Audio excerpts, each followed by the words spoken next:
Allison was just speaking with the California high school valedictorian and the mom being deported because he is an illegal alien. Should he be allowed to stay? Joining us right now from San Francisco is Rick Altman from the Californians for Population Stabilization and Mark Silverman from the Immigrant Legal Resource Center.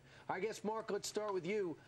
Do you think we should make an exception in this case? Okay, here illegally, but valedictorian, good kid, let her stay? Let him stay? I believe so.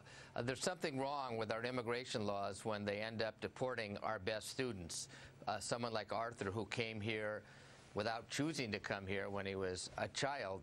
And in fact, there is a solution called the DREAM Act that's been proposed in Congress and had a majority of the Senate in favor of it, that would allow children who are here unlawfully, like Arthur, who want to pursue their studies or go in the Army, obtain legal status. But it didn't get the 60 votes it needs for the filibuster.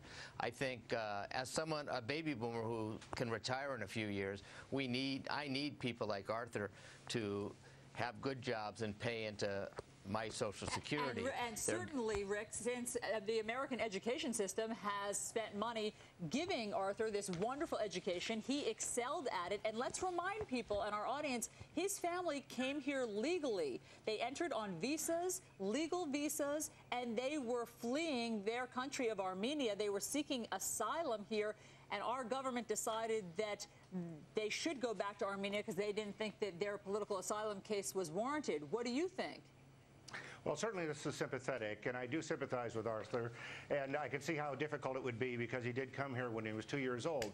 On the other hand, you just heard Mark say it, and he just used the word exception, and so much of the immigration debate today around enforcement is around exceptions. There's this constant search for exceptions to the law.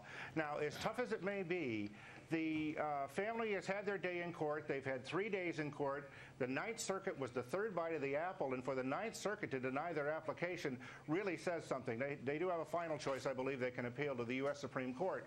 But we cannot continue to pursue every single exception that the mass immigration people and the open borders crowd wants to have, so Rick, that people continue to stay here. But Rick, isn't Arthur exactly the example of the type of American dream that we do extend to immigrants, to give them the promise of a great education so they can go on and have a wonderful career and give back? To this country, not theirs. Of course. I agree with all of that. But if the law is bad, the law needs to be changed. But we must continue to enforce and obey the law. And I'm in the unenviable position of defending the federal government for enforcing immigration law, which they do a very poor job of, and the Ninth Circuit, which has adjudicated this case. But we cannot continue to search for exceptions. We have got to obey the law. And if this law is bad, and I agree that this looks bad for this young man, then we need to change that law, and then we need to obey that law. All right, and Mark, real quick, is there anything this kid can do, this family can do? The parents seem to have accepted their fate, but what about the kid?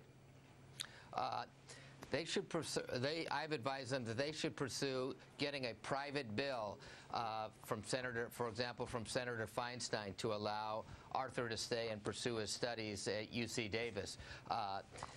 Exceptions are needed while the law is broken, to give Congress a chance to change the law. That's what exceptions are for. These exceptions, a private bill, in fact, were contemplated by Congress and are built into the law. All right, and we know that Arthur, sorry to interrupt you, Rick, but we know that Arthur and his mom are standing just off camera. They're still in the studio. Hopefully they will follow that advice, and Arthur will be able to have his dream of this education fulfilled. Thank you both, Rick Altman, Mark Silverman. We really appreciate you guys coming on. And if all of you at home want to continue this conversation, go to my blog at foxnews.com/greenroom, because I know this is a heated debate that we can all continue. Did you say green room?